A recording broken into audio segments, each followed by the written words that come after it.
咪咕视频的观众朋友们好，巨星开麦了，巨星有梗，开麦有料。大家好，我是演员陈瑶，我在水龙吟中饰演西方桃。我是杨世泽，在水龙吟中饰演朴珠。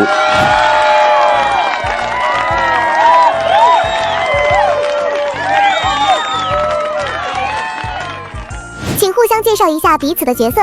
我先说吗？朴珠是水龙吟里面第一个相信西方桃给予他温暖的人，因为西方桃他是一个底色非常悲凉，一个从来没有感受过任何暖意，生活在深渊的一个角色。但是朴珠其实让他看到了，好像真的有这束光存在。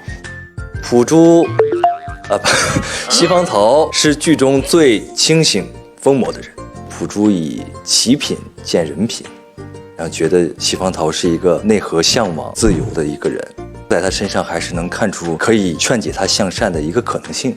当初看完剧本后，西方桃、朴珠最吸引你们的核心特质是什么？其实我听到西方桃这个名字的时候，它就很吸引我，我觉得就好像产生了一股电流。首先觉得他一定是一个充满神秘的角色，我就会对这个角色带着很大的创作欲，他会让我很想给他写故事。因为我没有演过类似的，就是我演戏永远是喜欢挑一些没有尝试过的角色。朴珠他见过一个国家的灭亡，还有百姓的流离失所，所以他对每一个生命都是非常珍视的。在朴珠身上有一种超然、神性、不俗的感觉，很吸引我。为了演好这个角色，你们各自做了哪些特别的准备？就比如说定妆的时候，她的衣服基本上以浅色和鲜丽鲜艳为主，不会觉得她是一个非常很丽的人，所以这其实就是一个很大的反差。后期我在表演的过程当中，其实我有让她的声音刻意的去更加的柔媚，然后同时它是像一根让你不易察觉的刺一样，可能是在非常轻柔的跟你说话的时候，这个刺就是已经非常快速的扎到你最致命的那一环。我觉得主要是眼神，我觉得朴珠看人应该是似看非看，但是似看非看呢容易显困，就好像是就是你毫无表情的一看就困了，就是要掌握那个度，但是打戏的时候就是很干脆利落的，所以可能眼神上控制会多想一想怎么弄。西方桃和朴珠的造型极具特色和设计感，你们第一次试妆时候感受怎么样？觉得对方的造型怎么样？看到朴珠先生试妆的时候，其实眼前一亮，感觉这个人物他从剧本里面就立在我面前。然后我自己在定妆的时候，其实有一点点没想到，我以为我会是那种可能深色的服饰，然后会比较明显的是一个反派，但我没有想到我在试妆的时候都是粉嫩的，然后浅色系的。我第一天我记得还是一个白色的长头发，盖住了左边脸然后眉毛当时也不是这种眉毛，对，还是那个桃仔，因为我们在戏里会管对方叫一些称呼啊，那西方桃仔嘛，然后桃仔过来说，哎，你这个眉毛可以稍微细一点，别扬太多，会有点妖。然后我说，哎，也许是对的。试完了以后，果然就很适合我。他那天出妆好像还没有换那个戏服，但是我已经通过他的头饰，他那种感觉，我已经知道他是西方桃了。Nice。朴珠与西方桃的关系随着剧情一直在发展，你们认为他们的关系经历了哪几个关键阶段？第一个阶段，像我们的出场，两个人在亭子里面下棋。其实那个时候呢，两个人是似友似敌，然后再到后来，当朴珠知道西方桃真实身份的时候，非常清楚的对立的一个状态，对立到顶峰，甚至就是两个人不惜开大，互相伤害对方，导致两人坠崖。但是一般触底就会有反弹嘛，我们也到底了，到山洞了，确实负人生。对，到山洞底下了。它特别像是一个与世隔绝的桃花源秘境，对，一个秘境。我们两个人卸下了自己心底的防备，两个人是真正的成为了惺惺相惜的好友。其实，朴珠和西方桃是一样的，他也从来没有对任何人袒露过他的心事，西方桃也从来没有对任何人袒露过他的心事和他的脆弱。但是这两个人到达山洞底下之后，唯一的一次谈心和救赎是双向的，我认为是双向的。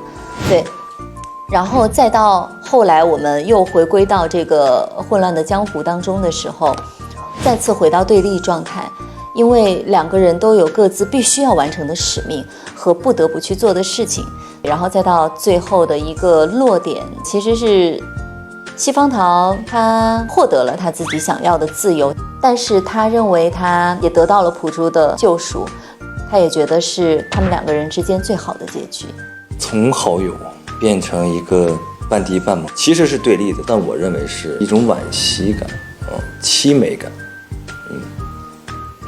可以这么说吗？形容不出来，语言有时候太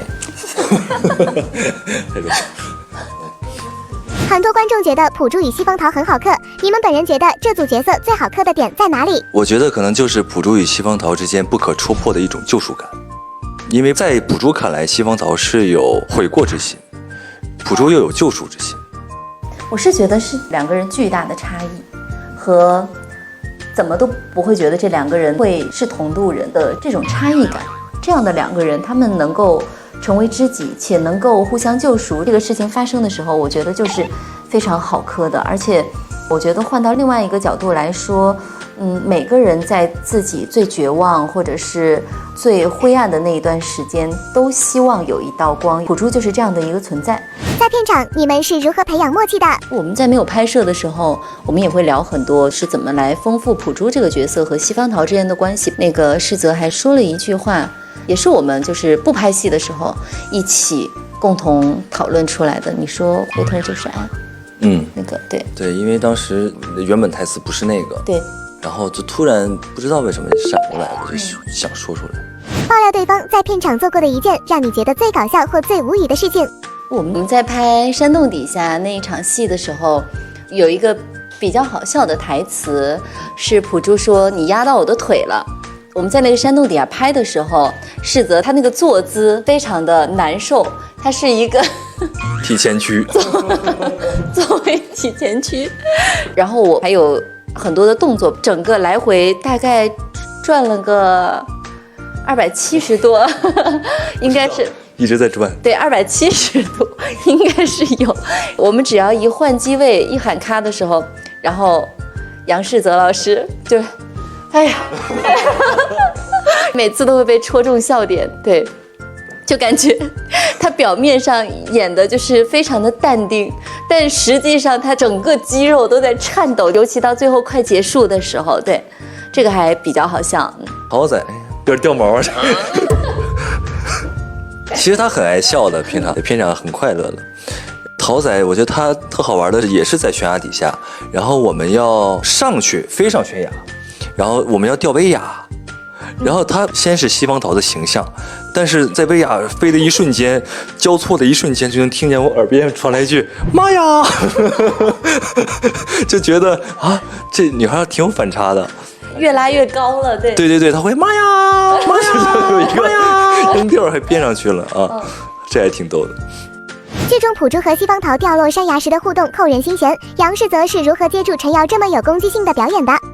瑶瑶其实演得非常的到位嘛，有些时候那种眼神杀就是我读剧本时候想到那种眼神，但是朴珠能做到的，其实她不能动摇，所以她能做到的只是把那种隐忍啊、克制、分寸把握好，然后能够恰到好处的表现出来。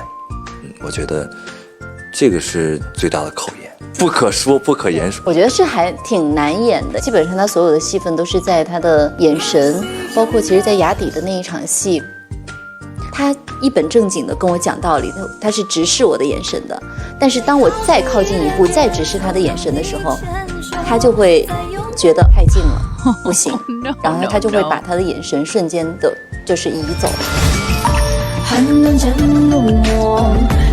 先生出汗了，是因为太累了，还是紧张？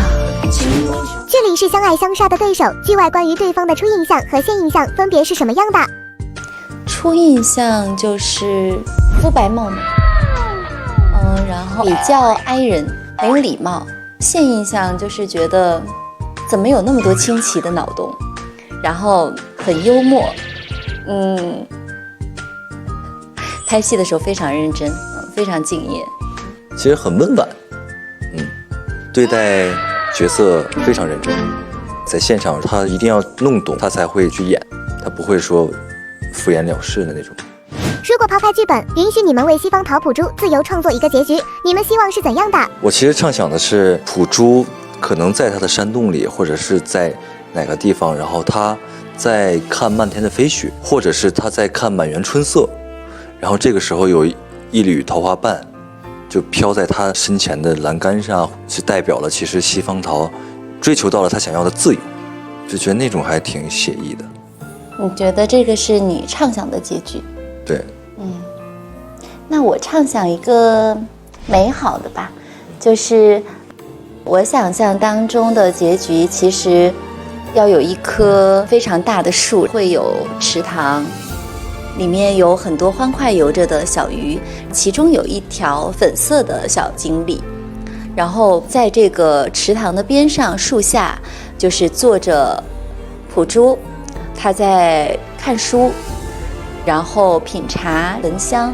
这个时候呢，这个粉色的小金鱼游过来的时候，跳出了水面，然后那一瞬间它修成了人形，它就飞到那个树枝上面，就是在普珠头顶的那个树枝上面，晃荡着脚丫，和普珠聊着不咸不淡的话题。然后普珠给它重新起了一个名字，叫它桃姑娘。平常最喜欢的体育运动是什么？我觉得打网球还挺有意思的。游泳，他游泳很厉害。游泳而且很减肥。会在拍戏间隙上咪咕视频观看相关比赛吗？我之前有在咪咕视频上看冬奥会的滑雪，有像哦，手机里都有，因为全运会嘛，我就不给你检查了，因为我真的有。对杨世泽、唐丽慈和西方桃2选1，就哪个？对陈瑶、普珠和义父鬼牡丹2选1，就哪个？普珠。西方桃，唐丽慈会没事的，他很强。剧中身份互换后要做的第一件事，中原剑会的广场跳一支舞。用普珠的身份啊？对。我已经变成西方桃了，对吧？快去找普珠换回来，不能让他去跳。请用一种动物分别形容戏里的对方角色和戏外的对方本人。囚鸟，然后就是被困在一个笼子里的鸟，但是它渴望去飞。剧外是兔子了，粉色的小兔子。我觉得剧里普珠是北极熊，因为我感觉它很治愈，就是很像大白。然后大白呢，就是如果说对应一个动物的话，我觉得和北极熊很像。然后戏外的话，鼠来。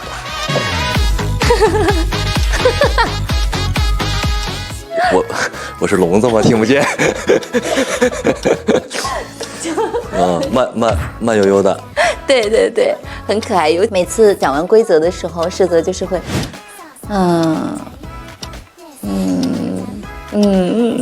对，就是这样的状态。请说出对方的3个优点。温婉、乐观嘛，声音好听，谦逊有礼，对待工作非常认真负责，幽默。用一首歌形容西方桃和普珠的感情线，并清唱几句。桃花都坠落，春秋都坠落，最动心是梦中那一刻。对，这个歌词就是还比较适合，而且就是可能都是2个人非常想要最终找寻的那种寻常的生活。请用家乡话以剧中角色的口吻对对方说一段心底话。普珠先生，我已经改过自新，回头了，俺还在不？俺还在。俺。普珠先生，我已经改过自新了，俺还在吗？俺是啥？岸。但行救人时，无愧于心，便好。本期节目到这里就结束了，欢迎大家观看我们的新作品《水龙吟》，关注巨星开麦了，我们下期见。